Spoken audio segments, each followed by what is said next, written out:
I'm Joseph Poon. This is Taj. We're doing. They heard us. Yeah, it's okay. Yeah, okay. we're doing a Lightning presentation on Lightning Network. Micropayments. Yeah. Okay. So right now, Bitcoin faces some interesting memes, right? Like transactions aren't instant. Micropayments don't work, and they really don't work, right? Transaction fees on the order of tenth of a cent to several cents, depending on the exchange rate. And Bitcoin doesn't scale, right? Especially of a lot of micropayments. It sort of doesn't work, right? 1 megabyte blocks, well, let's increase them, right? Well, what happens when you increase them, right? You go from 7 transactions per second, 1 megabyte, with about 220 million a year, with a 7 billion, give or take, population of the world. That's less than 1 per year, substantially less. So what does Bitcoin look like with 1 billion transactions per day?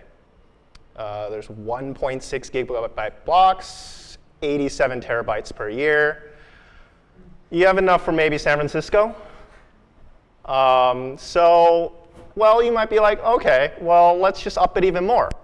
Then what happens? Then you have some centralization, right? Mining sort of doesn't work.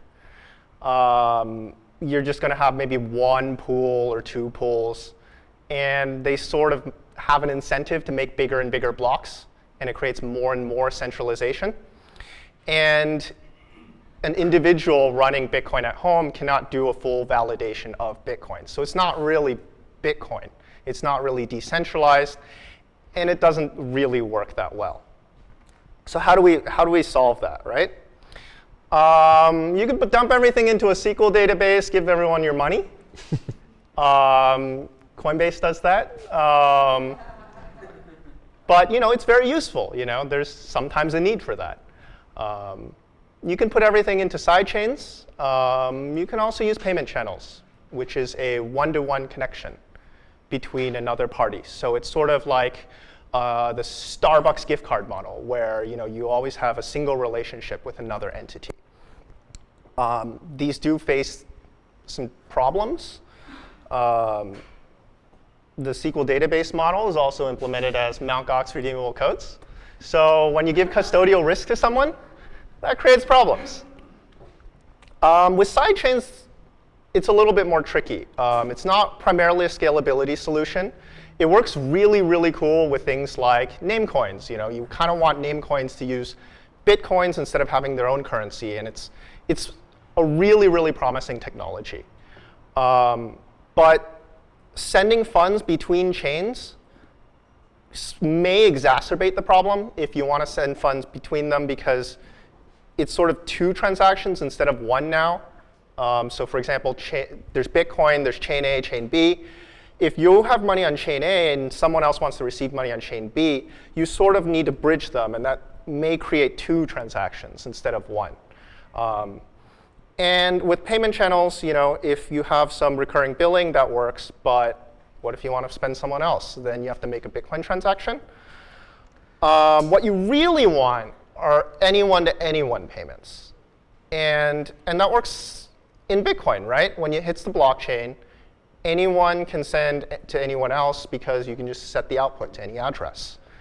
In the SQL database model, where you just give them all your money and then they just update entries in some database, you sort of need to give that one person your money. So for example, if you had someone that wanted to receive money in Coinbase, you can send them a Bitcoin transaction, but that's not scalable, so you've got to put all your money in Coinbase and send it to all the other people inside this Coinbase network. So that creates a lot of centralization. For sidechains, you need to be on the same sidechain, or else you'll have that doubling of transactions. Inside a payment channel, you just need the same relationship. So what we propose is having a payment channel between many parties in a multi-hop hub and spoke, which is conceptually similar to internet routing. And this uses minimally trusted intermediaries in that they cannot take your coins. It does not involve a third-party custodian but it does require a small malleability soft fork. And there have been soft forks in the past, pay-to-script hash, BIP34 with the Coinbase transactions. And we kind of need to fix malleability anyway. If we fix malleability, we can do this. Taj will go into payment channels. Okay, so I'll introduce the sort of basic payment channels, and we'll build off of that. So we actually were sort of looking like, who came up with the idea of payment channels? It's not a new idea. I can find stuff from like Mike Hearn and some other people like 2012, but I don't know exactly who came up with it in the beginning. We may never know, but it's an old idea. Well, old for Bitcoin. It uses multi-sig, and it allows two people or two entities to send transactions to each other rapidly without hitting the blockchain every time. Okay, so I'm going to go through the basics of how to create this is a two-party payment channel that's unidirectional. So Alice can only send money to Bob through this. So what she does is she doesn't send yet. First, she gets a refund before actually committing. There's a multi-sig address with Alice and Bob who both have control over this address. And Alice wants to send 1 Bitcoin to it. Before she does so, she gets Bob's refund signature. So that at worst, Alice loses her coin for 30 days. So Bob essentially creates this 30-day end lock time refund signature, signs it, sends it to Alice. Alice can either sign it herself and keep it that way, or just wait where it's half signed and sign it later. But Alice keeps this red dotted line on her hard drive because she knows, like, okay, at the end of the month, I can get my money back. Worst thing that happens. And then once she has this, she knows it's safe. She sends the Bitcoin from her just single user address to the Alice and Bob multi-sig address. Okay. Then, once it's in this multi-sig address, she can commit to payments to Bob. With no lock time, Alice alone signs and hands this transaction to Bob, all out of band. So Alice says, okay, there's 1 Bitcoin in here. I'm going to give 0.9 of it to me and 0.1 of it to you, Bob. And here's the transaction. I'll sign it and send it to you. It's not a valid transaction, right? Because Bob has not yet signed it. So Alice cannot push this to the blockchain. All the miners, every node would ignore it and disconnect. But she can give it to Bob out of band, some other network, and say, here, Bob. And Bob can treat this as a payment, right? Because this is worth 0.1 Bitcoins. Bob can now sign this at any time, right? Signed by Alice, signed by Bob, and broadcast to the network. And in so doing, close out the channel. But Bob does not sign and close out the channel. Bob waits because he knows this channel is going to be open for the rest of the month. So Bob waits, and then Alice pays him again.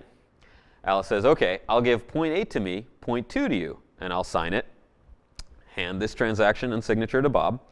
And Bob essentially overwrites this old one because this is purely better for Bob than the bottom one, right? This is better. Bob gets 0.2. That's better than 0.1. He can keep it on his hard drive if he wants, but he's never going to broadcast it. He's not going to sign it. This is better. And he can keep doing that, right? So, and then at some point, Bob says, okay, the channel's over. Either Alice can request the channel to be closed out, and Bob can cooperate, or if Bob's a jerk, he can wait until the end of the month and then keep Alice's funds locked up for the whole month and then sign. If Bob waits too long, Alice gets all her money back. So Bob is pretty motivated to sign this at some point in the next month. When Bob signs it, okay, it's signed by both parties. There's no end lock time. It goes to the network. And all the network sees is 1 Bitcoin from Alice to multisig, and from that multisig to these 2 addresses.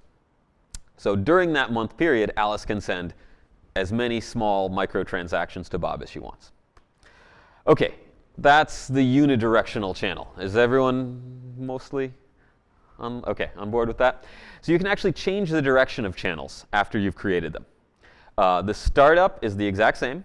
You get a refund from Bob to Alice, signed by Bob. Alice keeps that. Alice pushes the 1 Bitcoin into the multisig address. But now when Alice spends to Bob, she does so with a 29-day lock time. So if this refund is valid on the 30th, this spend to Bob is valid on the 29th. And she can start incrementing it the same way, keeping the same lock time. Now Bob has 0.2. Do we stay at point? Yeah, Bob has 0.2, and Bob wants to pay Alice back. For whatever reason you want to, Bob says, okay, I'm going to pay you now from the money that you were paying me. And he can, sort of provably commit to a payment to Alice by overwriting this back to the 0.1, 0.9 version.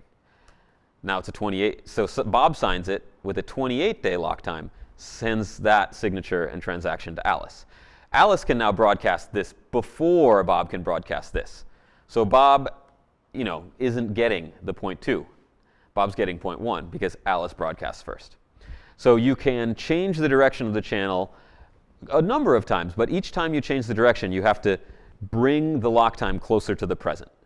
So you can't keep doing it a million times, right? You're going to probably want here we have a day difference. That's probably excessive, but you want a decent amount of slack in between those two times, so there's not really a race condition. And you can start bringing the lock time closer to the present, changing direction. And to close the bidirectional channel, both sign. They can both sign a new thing with no lock time if they cooperate, or they can sign the lock time one. Okay, so then I will transition briefly to three-party payments. I'll show the motivation, and Joseph will say how it actually works. So what would be really cool is, let's say Bob is a big company, or they're some kind of payment processor. They're some kind of company that a lot of people are paying. Coinbase, BitPay, Newegg, I don't know. Something people use a lot. And Alice has an existing channel open. Carol has an existing channel open. Everyone's got a connection to Bob. Alice, though, wants to pay Carol. And Alice could just send the Bitcoin to Carol, but this is in the future where everyone's using Bitcoin and transactions are kind of expensive. So Alice wants to save money. And since these channels are open, it would be really nice if she could send it to Bob, who then sends it to Carol. That way nothing has to touch the blockchain, and it's free. There's no transaction fee.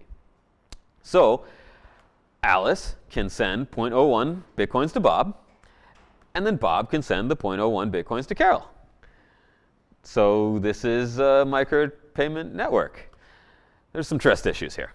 Bob might just keep the 0.01 Bitcoin, and he can say, I'll keep this. You also have the problem that Carol can claim she never got the coins, and there's no real way to verify that the payment. Carol's like, no, I got this from, Carol can get 0.01 via Bob, but Carol's like, no, that was from Dave. So this doesn't really work. I mean, it might work if you trust Bob, but we're trying to get away from the whole trust thing and eliminate that and minimize it to the extent possible. Okay, so Joseph will talk about how to actually do this. Yeah, I mean, that model works pretty well in the meantime, though. I think you can mitigate it in other ways using, 2 of 3 multi-sig, whatever. There could be elaborate things you could do, but it'd be nice to do this in a trustless way.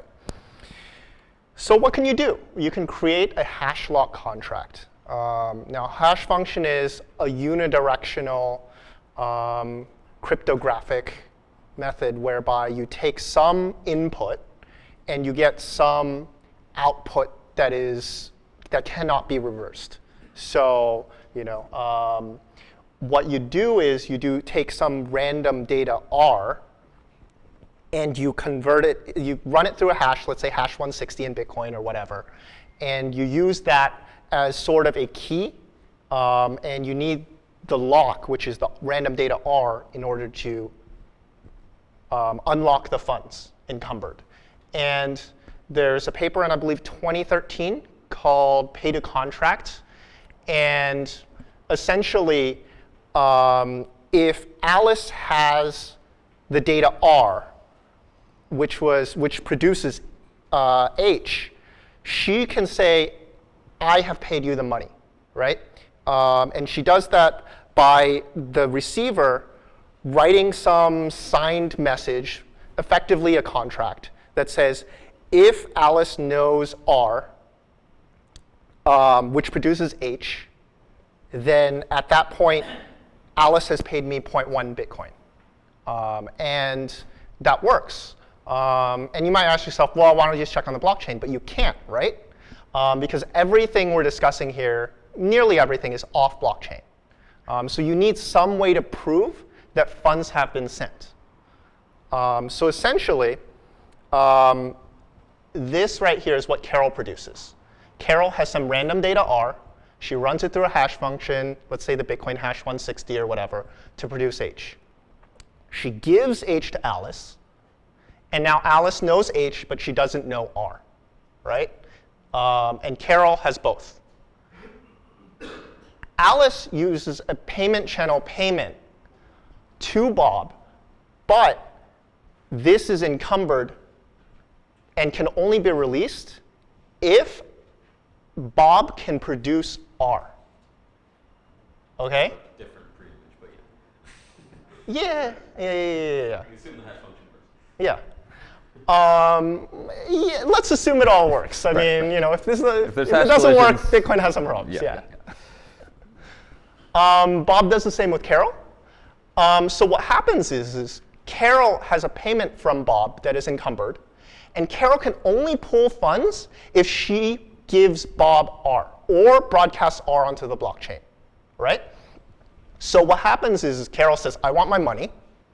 So she tells Bob R.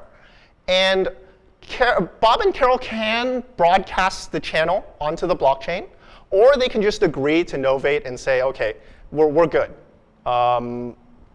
I know you know R, you gave me R, I know you can pull the funds on the blockchain. Let's not pull the funds on the blockchain because that's expensive. Let's just do this inside the channel. And they both agree to do that. If Bob is uncooperative, if Bob is uncooperative, then Carol does broadcast it onto the blockchain. But Bob is nice today. So Bob, now that he knows R, can pull the 1 bit cent from Alice. So Bob, acting as the intermediary right there, is not really in substantial risk if you look at it this way, right? He can always pull funds from Alice and give it to Carol, right? Possibly. Problem.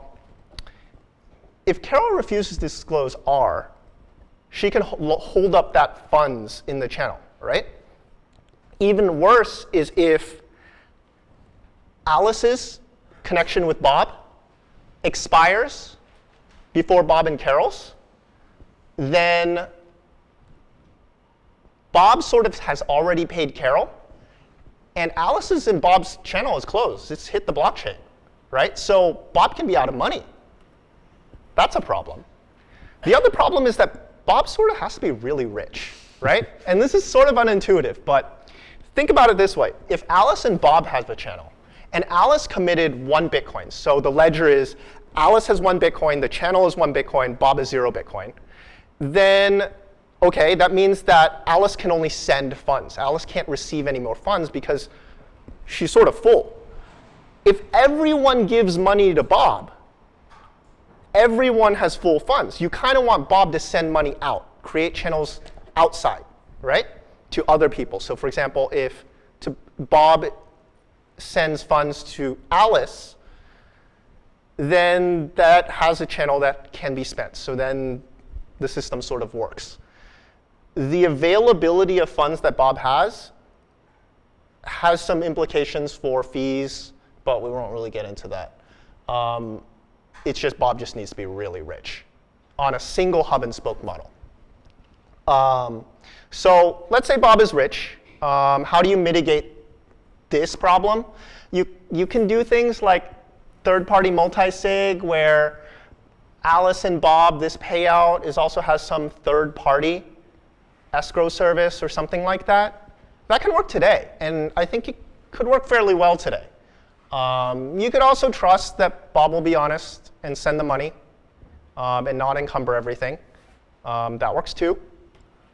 But what we really need is to build a trustless model, right? Corruptible custodians are undesirable. You kind of want Bob unable to steal funds. But right now with Bitcoin, complex chain transactions don't really work. With malleability, you can create these hostage scenarios. So if funds are locked into a 2 of 2 multi-sig and the transaction gets mutated, the refund transaction is not spendable. And with 2 of 2 multi-sig, one of the parties can just resign, right? You can't really protect against that well, especially if the transactions are chained, right? Like 2 or 3 deep. Like a transaction is spending to another transaction. So in order to do that, we need to fix malleability, and Tad shall go into that. I had a talk about this a month and a half ago or so, and this is another use case where you basically need some kind of sig hash modification. You could do a totally different signature with a different opcode, or you can just have the sig hash flags, and you could have a sig hash normalized, which uses the normalized TXID, which is just the same calculation as TXID, which with the signatures stripped out from the inputs, or a sig hash no TXID input, where you remove your input TXIDs completely and essentially have malleability on your input side as well as your output side, which is slightly more risky if you are spending to the same address multiple times, but you shouldn't be doing that anyway. So both of these are, the no TXID, the no input is a lot more flexible in what it can do, but you sig hash with a normalized TXID also lets a lot of these contracts work. So hopefully we can get both of these sig hash types or something equivalent in functionality into Bitcoin pretty soon. I don't think there's a ton of controversy because, I mean, you have stuff like sig hash none, so why not have these, right? It's much safer. And then, yeah, I guess there's a link to the paper I talked about a few weeks ago. Yeah, okay. You can Okay. So in order to enforce Bob being able to send to Carol and Bob knowing he can receive funds from Alice, you kind of want to build this contract, right? And what would be the terms of this contract? I think, for example, a contract can look like if Bob can produce to Alice some input R, and R being some random data that Carol generates, or Bob generates, rather. With input R from hash H within 3 days, Alice will pay Bob 0.01 Bitcoin. However, after 3 days, the above clause is invalid, meaning within these 3 days, if you can produce this hash, you will get 0.01 Bitcoin. But after 3 days, the funds locked inside this output will be refunded. And either party may agree to settle the terms using other methods. So for example, instead of broadcasting on the blockchain, they can agree to settle it out inside the channel. And violating the terms will incur a maximum penalty. So for example, if Bob tries to do something sneaky after 3 days, you kind of want Bob to make sure you won't do something like that. So you create a contract inside Bitcoin scripting itself using multiple transaction outputs. So there's a single output of 0.01 Bitcoin between Alice and Bob. And the payment, which is this, this is sort of point number 1. So the payment has no lock time, but requires R. So if this output committed between Alice and Bob produces R, he can broadcast on the blockchain a transaction that spends from this output. And Bob would have to broadcast both the output and the spend. However, after 3 days, Alice has an unencumbered transaction which does not require R, which is a refund of what Alice committed, this 0.01. So what happens is Alice funds the 0.01. Bob doesn't broadcast anything. Alice can broadcast a transaction that gets some money back. If Bob produces something within 3 days, he can get 0.01 Bitcoin. And this is sort of what the script looks like for the output. Spending that is pretty simple. You provide the data, either or. The first one has 3 items. The second one has 2 items. So what happens is when 3 days occurs and Bob doesn't produce anything, Alice has the option of going to Bob and say, hey, you didn't produce anything. Let's update the channel to remove this output entirely. And Bob can agree, and that'd be good. If Bob doesn't agree, Alice broadcasts the output and the refund onto the blockchain, right? So what can you really do? Let's say Alice wants to send funds to Dave via Bob and Carol. And Alice discovers Dave through something like BGP or CJBDNS or whatever. But she knows that there is some network that Bob and Carol is in. So maybe there's like hundreds of Bob and Carols, right? You got Visa, MasterCard, Amex, Yeah. UnionPay. Yeah. There's a fair amount, right? Maybe more than today with card processors, but there is some route, right? And the blue lines are individual channels between the participants. This will start looking like what it did before. Dave generates an R.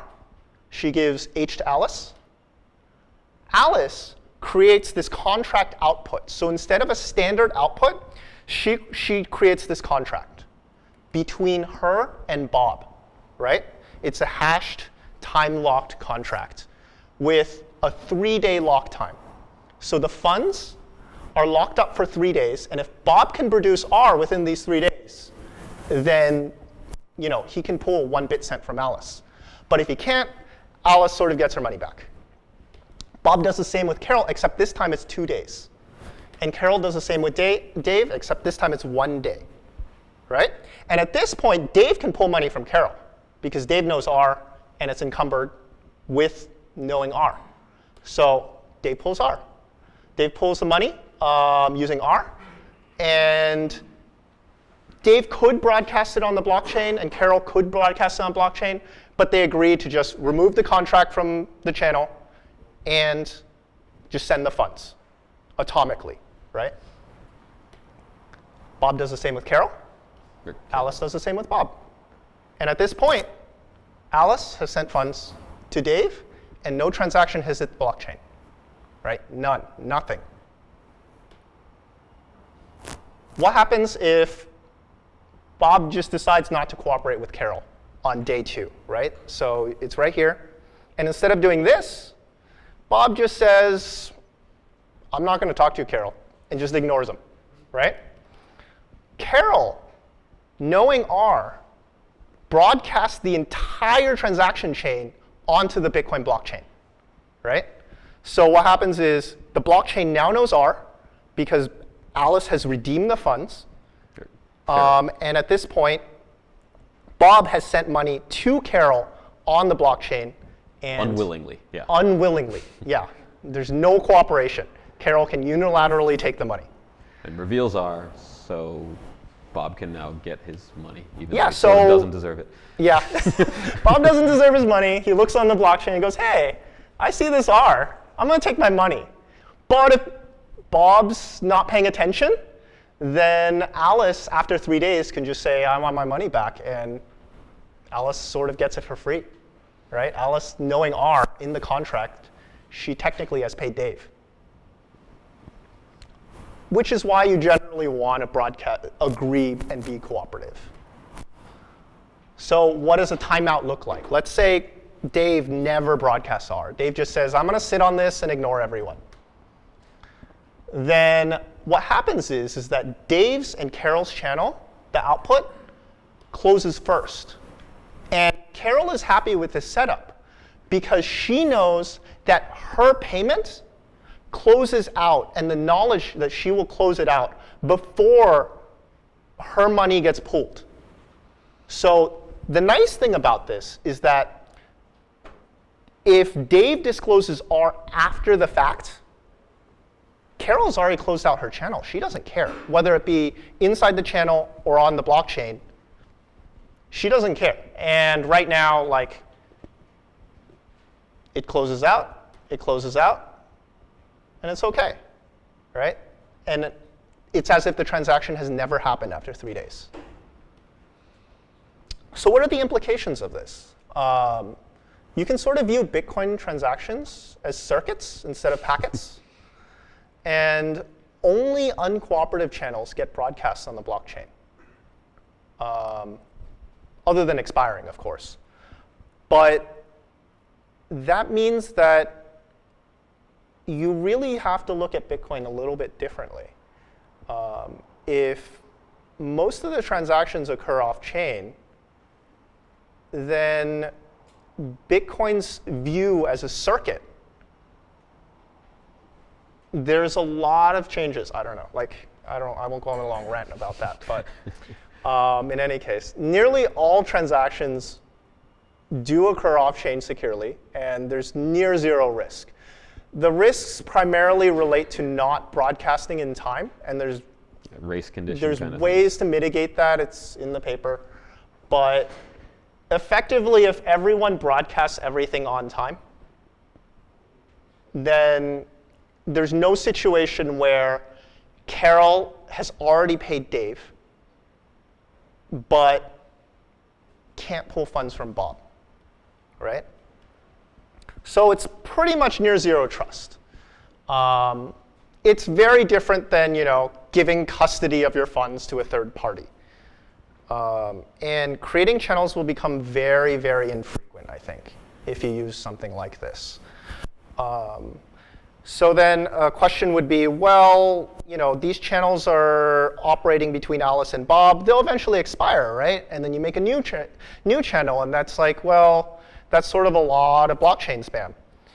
Because you have this trade-off between channel expiry and time risk. Yeah. Right? Time value of money, fundamentally. You can mitigate that with another soft fork using relative check lock time verify, whereby the transactions, the transaction outputs have a relative time lock dependent upon when it enters the blockchain, instead of some hard block height. And if you want more information, check out the paper. It's sort of a long way to explain it. And I don't know if it'll ever go into Bitcoin, but if it does, it'd be nice, because you can have channels, that span for years and just never hit the blockchain, right? You leave these channel opens for like 5 years, 10 years, who knows? Well, the idea is you say it closes next week, yeah. But then without touching the blockchain, you can push that to the next week. You can roll over with no actual transactions on the blockchain. Yeah, and you do that by creating some commitment for 2 weeks, and within those 2 weeks, you sort of have a window to refund all your coins back as a penalty through a signed transaction. So the real implications are instant transactions sort of work now. You can buy a cup of coffee and pay for it instantly and have the funds committed within 1 second. There's no backsies. The funds are committed. You can't do this double spend thing, right? Micropayments become really, really scalable. You can send the equivalent of 1/10 of a cent. You can pay for things by the megabyte. You could pay for every single website you visit, pay 1/10 of a cent. Totally feasible under the system. Nothing hits the blockchain, why not, right? And more importantly, I think Bitcoin can really scale. If you presume that channels won't be used, everyone uses Bitcoin like we do today.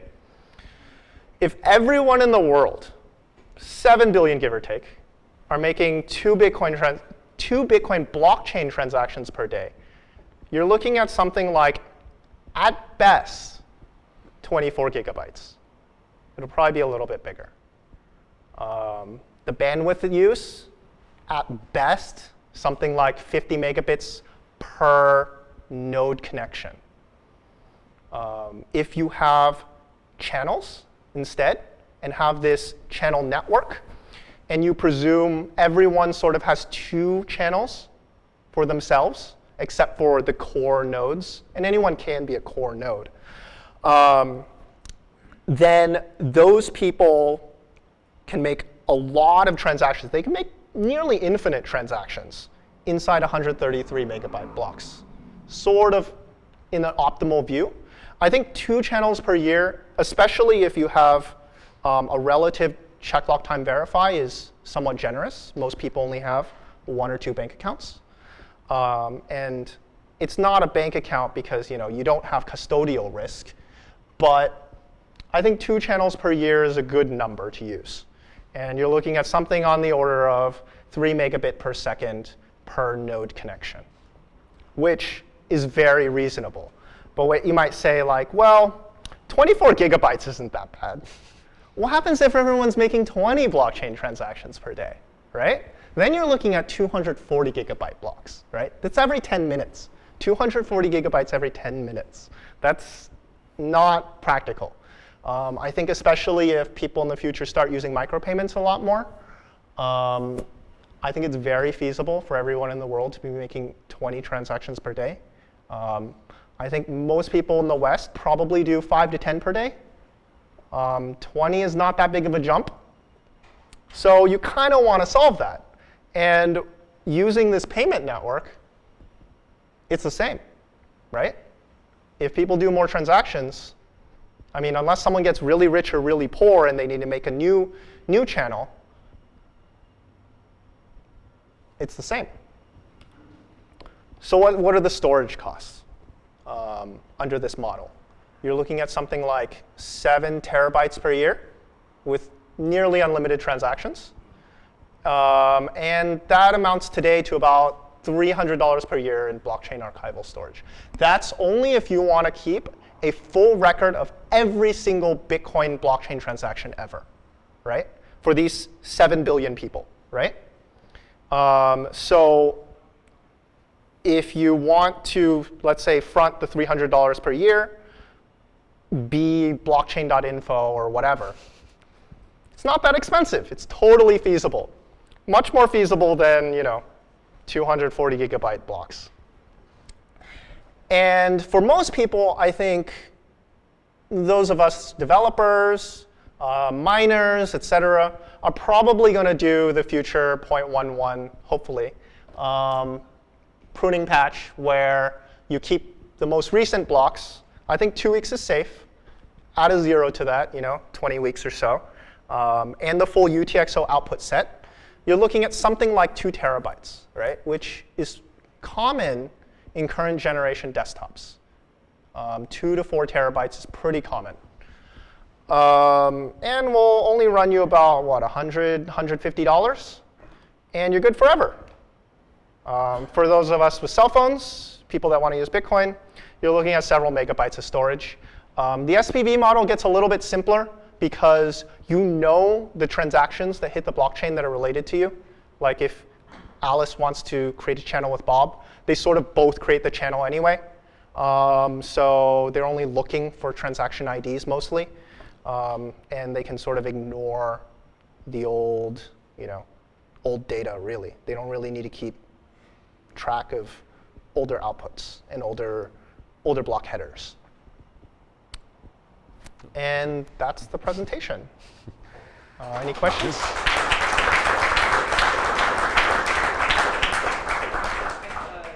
in terms of functionality that you need in your transactions here, is it the usual smart transaction stuff, which is basically dependent on multi-signature and hash pre-image? Yes. And on transactions, time lock verify? Yeah. Okay. So We're talking about this relative time lock verify. Is that on UTXOs or transactions or both? Like, what is that? OK, It doesn't so exist that's a yet. two-part question. Yes. That's a two-part question. Are you using multi-sig plus hash encumbered? And yes, this is the hash encumbered part for this output. So when it is spent, it has a multi-sig signature between Alice and Bob. Ooh. So it's presumed that this output is pre-signed by both parties, except for knowing R.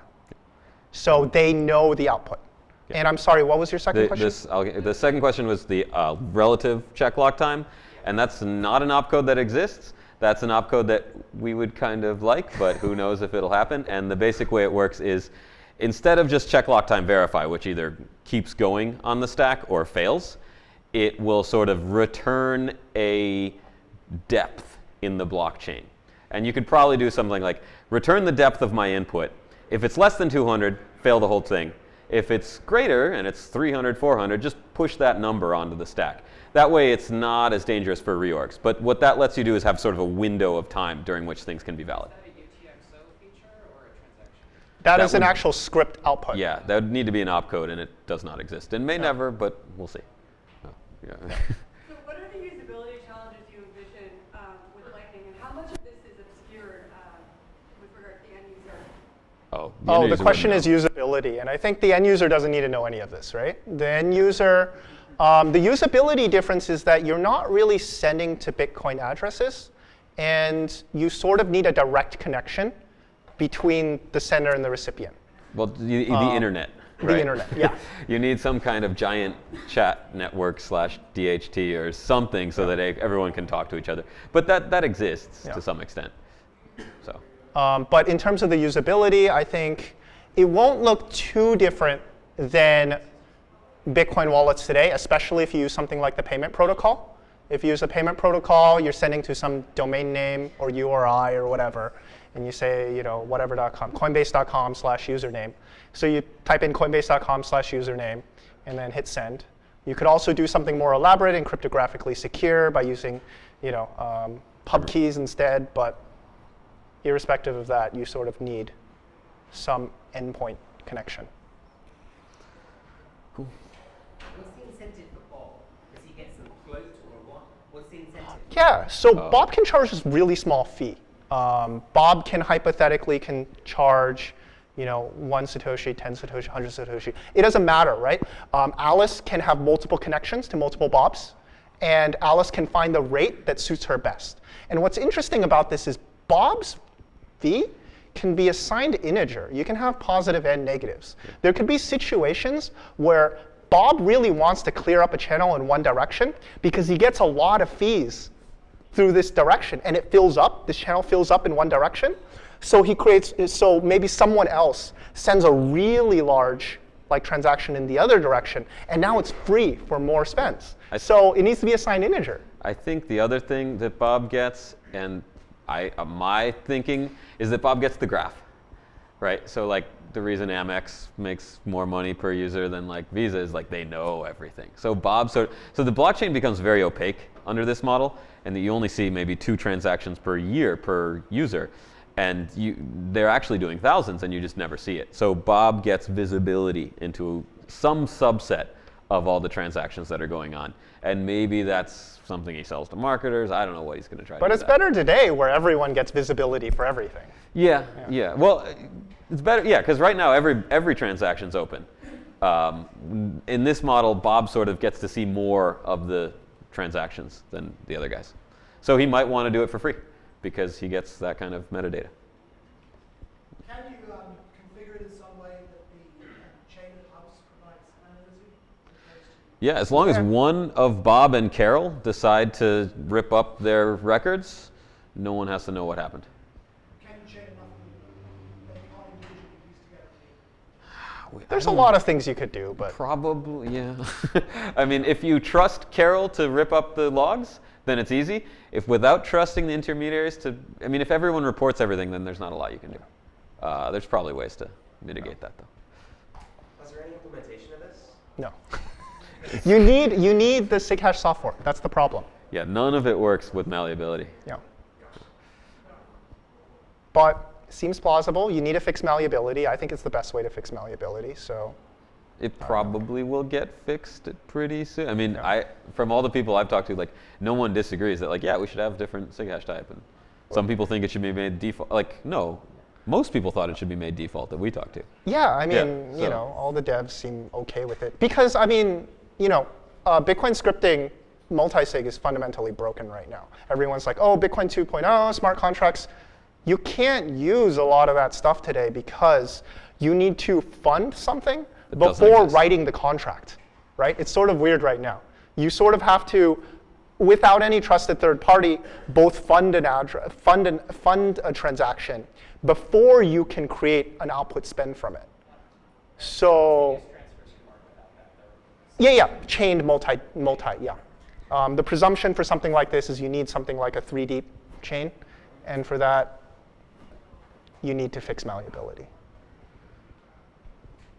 So I'm the founder of ChangeDip, and interesting background and history for everybody. We actually started off off-chain or on-chain with all of our transactions, and then saw a lot of pain points that you guys highlighted here. The tips weren't free, tips weren't instant, and the total scalability of the platform was in question. So we moved to off-chain transactions so that we could address this.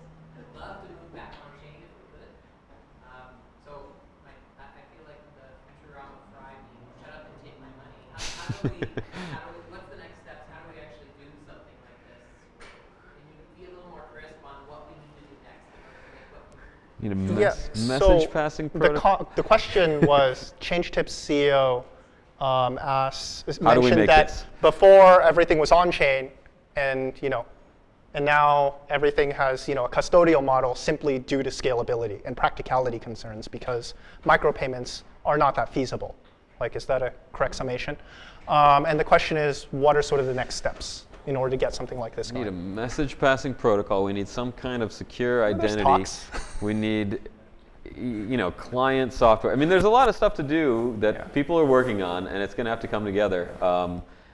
We need to have a standards body to make RFCs or something like that. Yeah. No, I mean, like, the problem is even if you wanted to implement this today, you won't work. need a soft fork in Bitcoin. I mean, you could build a trusted model, right? A trusted model with a single Bob, with a single rich Bob, can kind of work if you trust Bob. And you make little payments, and the worst Yeah. you can do is take that single value. And So that works so you can today. start today and have these workarounds and stuff, and then hope that there's a fix for the malleability to really scale out, which is probably okay because right now you don't really need this, right? I mean, You need it for micropayments. yeah, but even for Bitcoin, not a lot of people are using it. The fees is like what, 2 cents, maybe less. So it's not a critical need right now. We can probably still scale up use of Bitcoin by a time. factor of quite a bit before we start really needing to push things off chain. So it's not like a disaster. We have some time to work on it, but yeah, we're working on it. We should. I've talked to Richard and stuff, so I think we're sort of on the same page in how to go forward with this. But it's sort of the devs need to be okay with it. The miners need to be okay with it because this is a soft fork, and the miners need to do it. But I think everyone's sort of okay with it. So just as a follow-up, sorry for interrupting. If we decided that we were going to do this in a trusted model today, does the technology support it? And Yeah, you Yeah. could do it. do it in an untrusted way, you're saying it requires a soft fork. Yeah, Yeah, could you be can Bob, do this. and then Yeah. have micropayment channels from all your users, with like. They just send Bob money, and Bob just sends someone else money. No, it's pretty but straightforward. you can have channels to Bob, Yeah. and then you do these tiny little payments so that the trust is minimized, so that the most Bob can rip you off for is, a little bit. Bob also doesn't only need to receive money. Bob also needs to have some Bob money needs going to have out. a bunch of Bitcoin because otherwise he can't forward things to other users. That output today can be mutated with some minor changes in 0.10. I think maybe that can be mitigated mostly. But Bob's outputs to Alice, let's say Bob encumbers his 1 Bitcoin to Alice. That part can be mutated and create some hostage scenario, but maybe in a couple months that'll solve itself.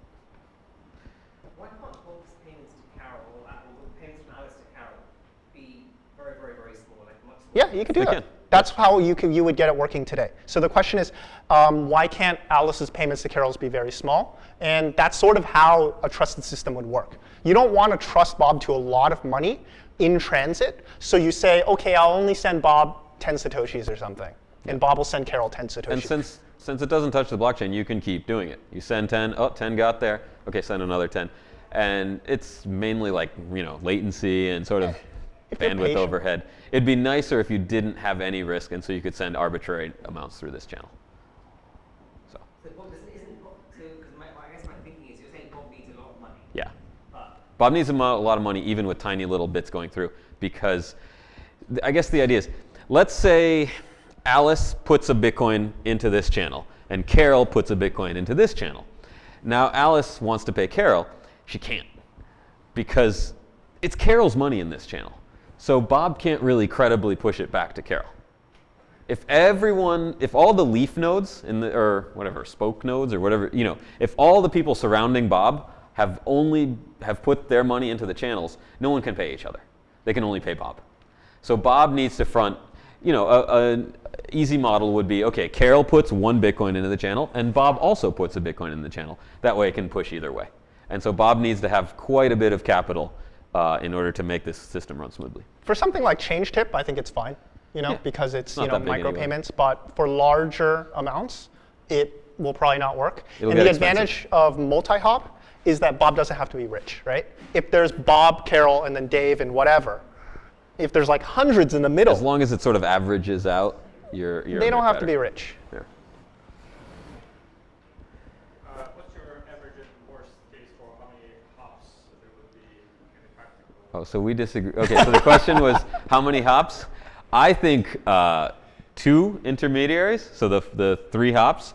I think that like takes over the world, right? Because like, how many intermediary payment processes do you need? I would say it's going to be a fully connected graph between all the Bobs and Carols. Even if you have 1,000 of them, that's what? 1 million different channels. That's not that many. I think that's enough, but you want 5? I want it if it's more disconnected. I kind of want Okay. if there's 3 in the middle, right? But it's sort of not your choice. I think Bob and Carol do have money committed online, right? This is all hot wallets for Bob and Carol.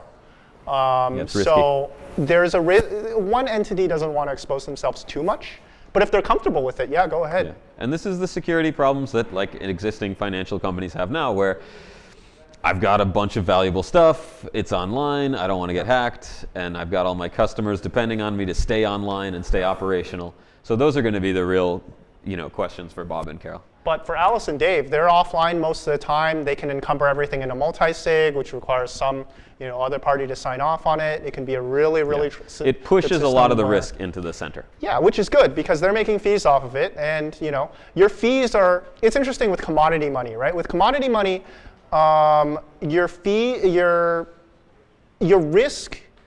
paid in the form of your risk paid in the form of fees is effectively what the main focus is on, but with fiat, because it's debt-based, it's primarily with counterparty risk. So your interest rate is primarily paid based on your counterparty risk.